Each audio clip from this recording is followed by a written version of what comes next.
Well, good afternoon, ladies and gentlemen. Thank you so much for joining me again for one of our next webinars in our series. Today we're going to be looking at how we support our children to choose the appropriate pathway for them when they leave our sixth form.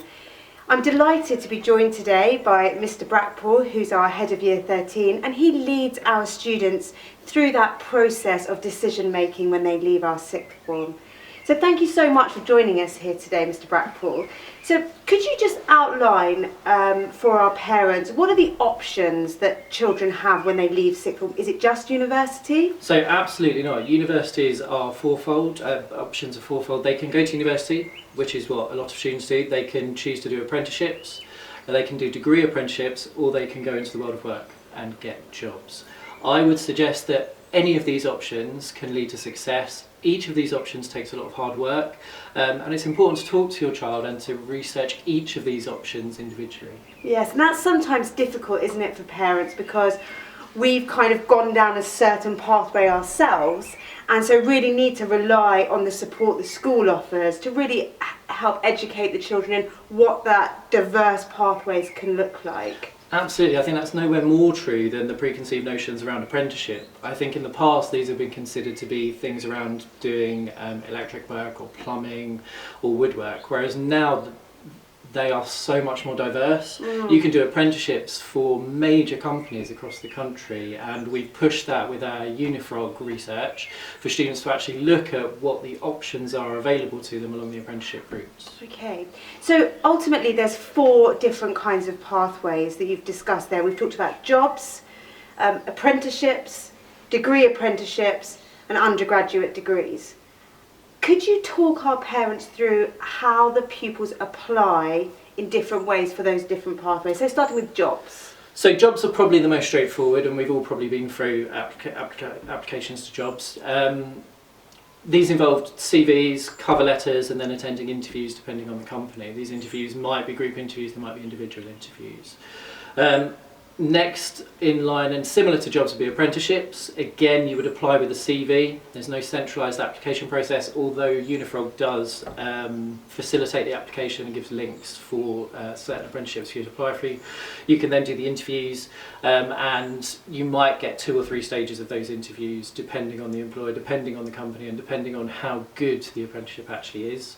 You then have degree apprenticeships, which, even though are related to universities in that you would spend a day at university normally on day release from the company you work for, you would apply in writing with a cover letter or an online application. You would then have to submit a CV. You would then have to go through an online interview, perhaps one-to-one, and do group interviews online before finally being invited face-to-face. That process is probably the most intense. Degree apprenticeships are sort of the holy grail, if you will, because they give you a university education, you come out with a degree, but you also get experience in the workplace. UCAS is an online application. Students will write personal statements, teachers will write references about the students in each subject, and they will fill in an online application to do with various facets of their life. And then that gets sent to UCAS at the end of this year, and they can enrol as of next year. I mean, that's really exciting, and there really is a much greater breadth of pathways for students in sixth form than there certainly was when I think we were probably at school. That said, the majority of our pupils will choose the university destination. Could you kind of trace for us how that works across the 2 years of the sixth form, across year 12 and 13?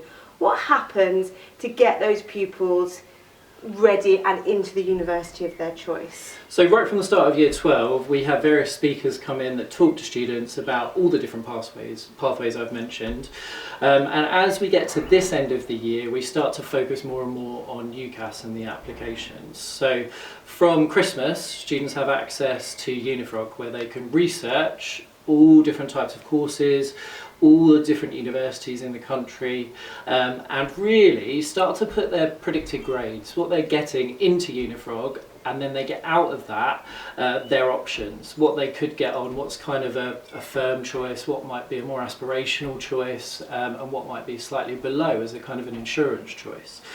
They should be doing that over the last 2 or 3 months. And then at this point, earlier last week, I sent students information on how to write their personal statement. So students should now be busily writing their personal statements for university, where they talk about everything they've accomplished over the last couple of years in school and around school, and why that makes them a good candidate for what they want to study. Over the next few weeks, I'll be releasing information on how to sign up for UCAS. So students will go online, create their application, link that application to the school, and I will give them some detailed instructions on how to do that.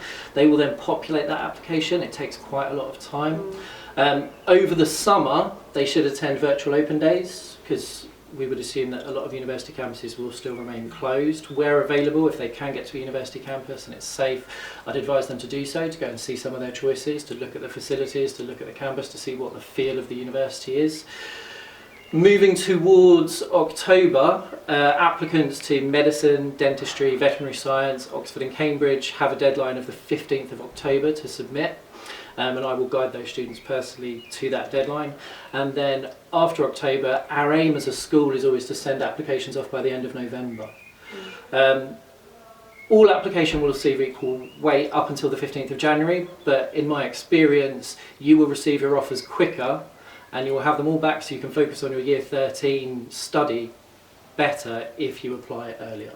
So I try and push all students to have applied by, at the latest, the end of November.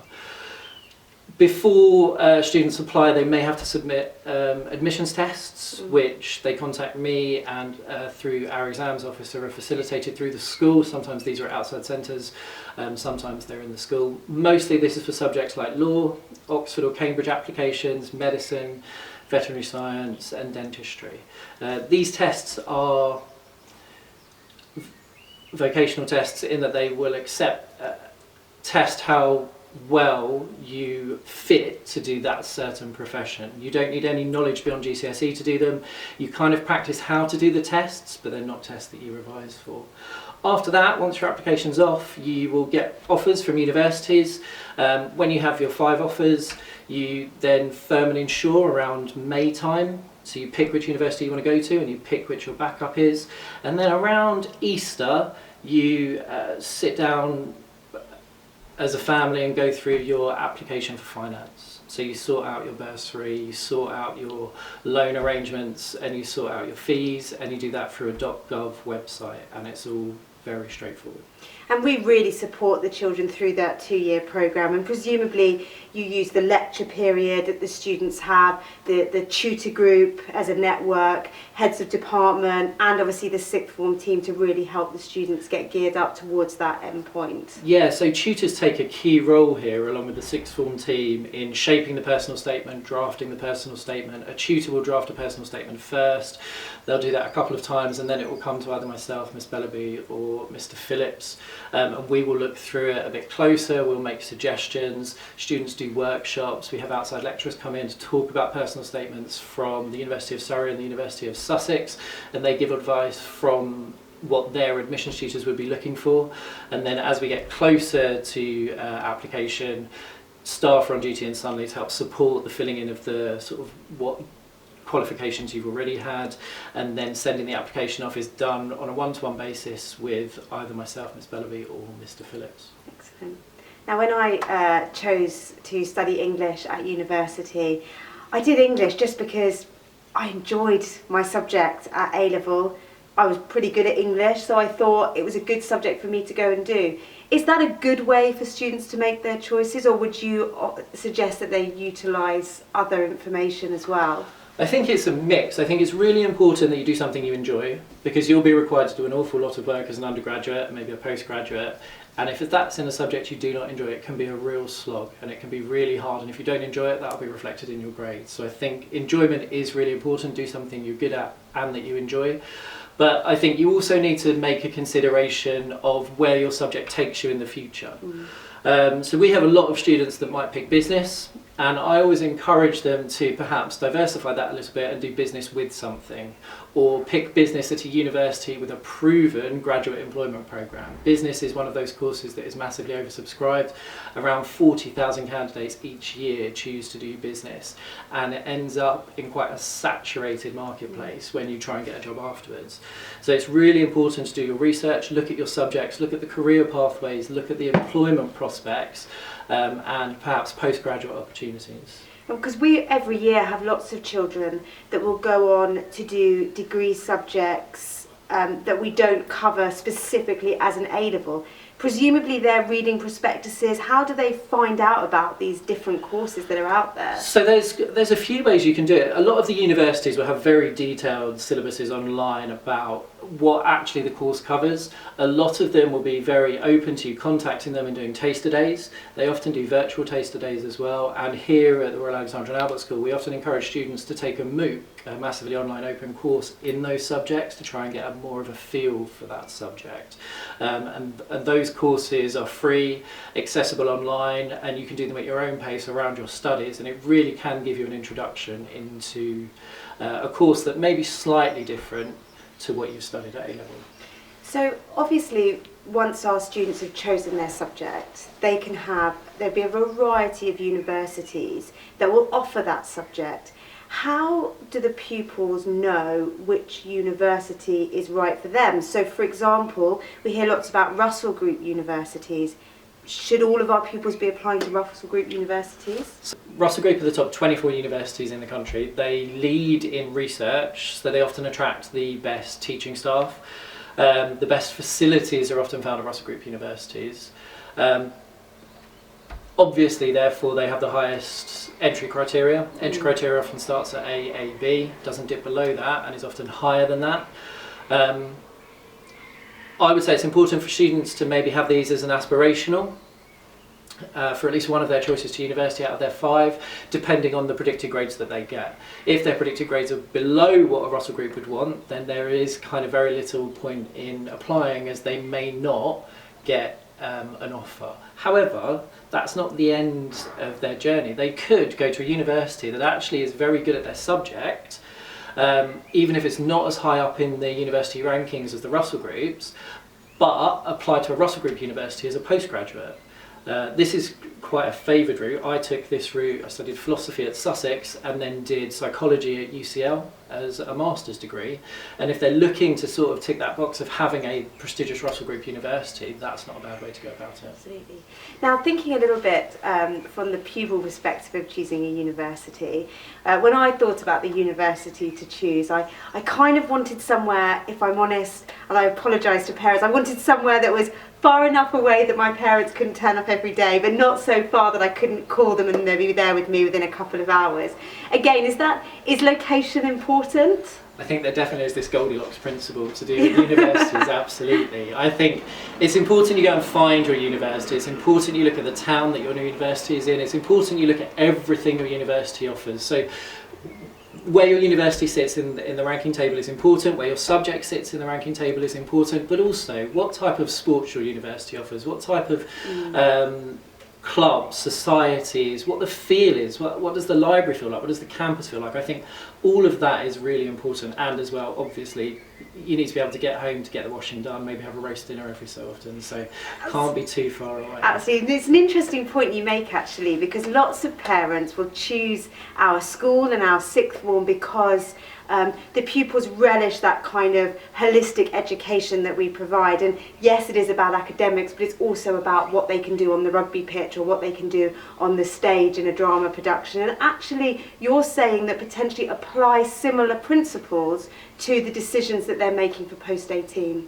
I think absolutely. Whilst grades are important and grades are kind of the benchmark that will get you into a university, a UCAS application is holistic. And where your grades might be wanting in certain areas, your community efforts, your volunteering, your engagement in other sports do play a role in you being perhaps offered a place at a university. So your wider participation in society is looked at by universities, and it is favoured by universities, and it can actually overcome maybe a subject that you're not doing as well in as you could be. Absolutely.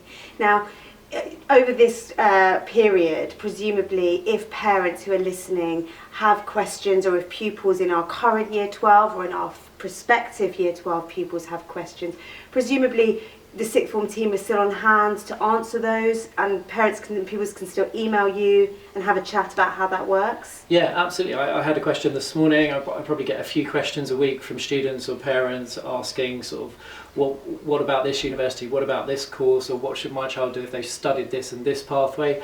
Anyone in the sixth form team can answer these questions, and if they can't, we can show you somewhere where the answers will be. UCAS is a phenomenal website now. UCAS has a lot of tutorials. UCAS has a lot of FAQ pages that will really help you if you have any questions. But as a first point of call, I would suggest we are always here, always online to actually respond. Absolutely. I would say this is the most exciting thing about working in the sixth form team, that privilege of being able to be part of that journey that pupil's undergoing, and really you are the expert in this, but enjoying that opportunity to support those children. And we love it when they come back in their second year post-RAS to tell us how they're getting on. We really enjoy those moments. Well, thank you so much for joining us today, and thank you, Mr Brackpool, for helping to answer some of those questions. Tomorrow will be our next webinar, where I'll be talking to Mrs Pollard, who's our Director of Admissions and Marketing, and we're going to be talking a little bit about transition into Year 7. So we're going right to the other end of our school, answering some of those questions that parents have who are preparing to join us in Year 7 in September. Thank you so much.